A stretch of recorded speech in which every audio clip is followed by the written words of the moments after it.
বর্তমান সময়ে ছাত্রছাত্রীদের আত্মরক্ষার দক্ষতার বিলাসিতা নয়, এটি এখন সময়ের দাবি।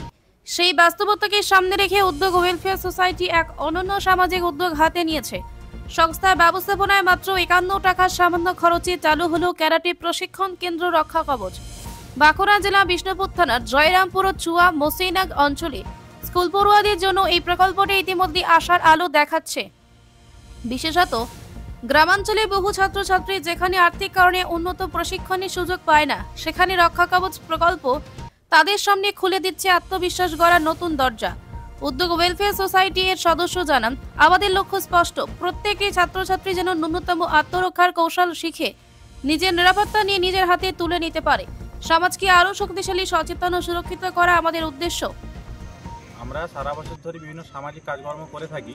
ছাত্রছাত্রীদেরকে নিয়েও আমরা বিভিন্ন কাজকর্ম করি, তাদের পরীক্ষা নেওয়া। কিন্তু এই আমরা শুরু করেছি একটা ক্যারাটে একাডেমি, যাতে ছেলেমেয়েরা নিজেদের আত্মরক্ষার কৌশলটা নিজেরা শিখতে পারে এবং তারা যাতে একটু তাদের শরীরচর্চা হয়, তাদের মানসিক শারীরিক সুদৃঢ়তা তারা ফিরে পায়, সেই লক্ষ্য নিয়ে উদ্যোগ ওয়েলফেয়ার সোসাইটি এই সাপ্তাহিক ক্যারাটে একাডেমি শুরু করেছে। আমরা আমাদের এই সাপ্তাহিক ক্যারাটে একাডেমির নাম রক্ষা কবচ রেখেছি, তার কারণ আমাদের প্রধান লক্ষ্য হলো যে প্রত্যেকটি স্টুডেন্ট ছেলেমেয়েরা যাতে নিজেদের রক্ষা নিজেরা করতে পারে, মানে আত্মরক্ষার কৌশলটাকে তারা রপ্ত করতে পারে। এবং শুধু নিজেদের রক্ষা নয়, পারিপার্শ্বিক আরও যাতে কারো সাহায্য তারা করতে পারে, সেই উদ্দেশ্য আমার সামনে নিয়ে আমরা শুরু করেছি। তার জন্য নামের রক্ষা কবচ। আপনার নাম? আমার নাম শোভন পাত্র, সদস্য উদ্যোগ ওয়েলফেয়ার সোসাইটি। স্থানীয় বাসিন্দা ও অভিভাবকেরা এই পদক্ষেপকে অভিনন্দন জানিয়েছেন। তাদের কথায় 51 টাকার মধ্যে এমন প্রশিক্ষণ পাওয়া সত্যি বিরল। আমাদের বাচ্চারা নিরাপত্তা, শৃঙ্খলা, মানসিক দৃঢ়তা তিনটেই একসঙ্গে শিখতে পারবে। প্রশিক্ষক মাননীয় পিন্টু পাঞ্জা মহাশয় বলেন, বর্তমান যুগে যেভাবে ক্রাইম বেড়ে চলেছে, বিশেষ করে মেয়েদের উপরে যে অত্যাচার হচ্ছে, এই অত্যাচার রাজ্য সরকার, কেন্দ্র সরকার কোনো সরকারি প্রোটেকশন দেওয়া সম্ভব নয়। মেয়েরা নিজেদের প্রোটেকশন নিজেদের দরকার। এই কারণে নিজেদেরকে আত্মরক্ষার সুবিধার্থে ক্যারাটে ছাড়া অন্য কিছুর মাধ্যমে এটা করা সম্ভব নয়। এবং কোনো সরকারের পক্ষেই এই প্রতিটি মেয়ে পিছু একটি করে গার্ড দেওয়া সম্ভব নয়। এখন মেয়েরা বাইরে যাচ্ছে পড়তে, বহু দূরে দূরে যাচ্ছে, যে বাড়ি যাতে নিশ্চিন্তে ফিরতে পারে, সেই জন্য প্রত্যেকটি মেয়ের ক্ষেত্রে কি শ্বশুরবাড়িতেও যে অত্যাচারিত হচ্ছে, বা বাইরে কোথাও গিয়ে হোস্টেলে অত্যাচারিত হচ্ছে, বা বিভিন্ন জায়গাতে মেয়েরা যে ইভটিজিংয়ের শিকার হচ্ছে, সেইটার হাত থেকে রেহাই পেতে গেলে একমাত্র ক্যারাটে ছাড়া অন্য কোনো রাস্তা নেই। এই সেন্টারটা অন্য সেন্টারের থেকে একটু ব্যতিক্রমী, কারণ হচ্ছে যে আমরা অন্য সেন্টারে করি কি 2-5 জন ক্যান্ডিডেট নিয়ে আমরা শুরু করি। এখানে উদ্যোগ ওয়েলফেয়ার সোসাইটি যেভাবে এতগুলো ছেলেদেরকে জোগাড় করে এবং এতগুলো ছেলে মেয়েদেরকে নিয়ে ক্লাসটা শুরু করেছে, এবং সবথেকে বড় জিনিস সেটা হচ্ছে যে যারা এইটা ব্যবস্থা করেছেন, মানে উদ্যোগ ওয়েলফেয়ার সোসাইটি যে ব্যবস্থা করেছেন, ওনাদের নিজেদের কোনো স্বার্থ নেই এখানে, কেবলমাত্র সমাজের উন্নতির জন্য এবং সমাজের যাতে এই ক্রাইম বন্ধ হয় সেই পরিস্থিতিকে মোকাবিলা করার জন্য ওনারা অগ্রণী হয়ে নিঃস্বার্থভাবে এই কাজটা করেছেন।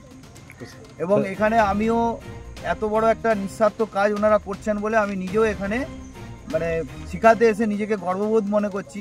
একটাই কারণ আমরা যে কোনো সেন্টারে শেখাতে গেলে সেখানে গার্জেনরা নিজেদের ছেলেদেরকে নিয়ে আসে। এখানে কিন্তু উদ্যোগ ওয়েলফেয়ার সোসাইটি এতগুলো ক্যান্ডিডেটকে নিজেরাই জোগাড় করে ক্লাসটাকে শুরু করেছেন, এবং এটা একটা মহৎ উদ্দেশ্য।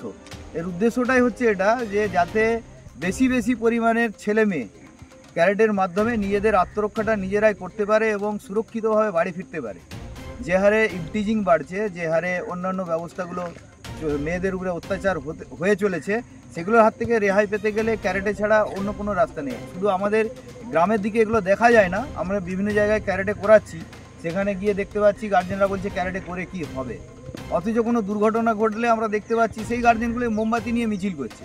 তো মোমবাতি মিছিল করে তো ক্রাইম নষ্ট করা যাবে না। ক্রাইমকে বাধা দিতে গেলে তার বিপরীত রাস্তায় হেঁটে নিজেদের মেয়েদেরকে সক্ষম করে সেই জায়গাটা তৈরি করতে হবে। এবং এইটাকে যে উদ্যোগ ওয়েলফেয়ার সোসাইটির মতো একটা সংস্থা এই গুরুত্বটাকে সমাজের সামনে তুলে ধরার জন্য যে একটা মহৎ উদ্দেশ্য নিয়ে এই কাজটা করছে, এই জন্য উদ্যোগ ওয়েলফেয়ার সোসাইটিকে আমরা অসংখ্য ধন্যবাদ দেব। আমার নাম হচ্ছে পিন্টু পাঞ্জা, আমি 4th ডান ব্ল্যাক বেল্ট, এবং আমি বিষ্ণুপুর ক্যারাটে একাডেমির প্রতিষ্ঠাতা এবং প্রেসিডেন্ট। এবং বর্তমানে আমার ছাত্র সংখ্যা প্রায় 500-র উপরে। বিভিন্ন জায়গাতে আমার স্টুডেন্টরা খেলতে যায় এবং বিভিন্ন জায়গা থেকে প্রাইজ নিয়ে আসে। ধন্যবাদ স্যার। আগামী দিনে আরও বেশি স্কুলে রক্ষা কবচ প্রকল্প বিস্তারের পরিকল্পনা করছে সংস্থা। সমাজের প্রতিটি শিশুকে আত্মরক্ষার শক্তিকে শক্তিশালী করে তুলতে এটাই আমাদের অঙ্গীকার। রক্ষা কবচ নিরাপত্তার প্রথম পাঠ, আত্মবিশ্বাসের প্রথম পদক্ষেপ। বাঁকুড়া বিষ্ণুপুর থেকে বিষ্ণু দাস ঘোষের report, piece news Bangla. Piece news Bangla, সত্যের পক্ষে, শান্তির পথে।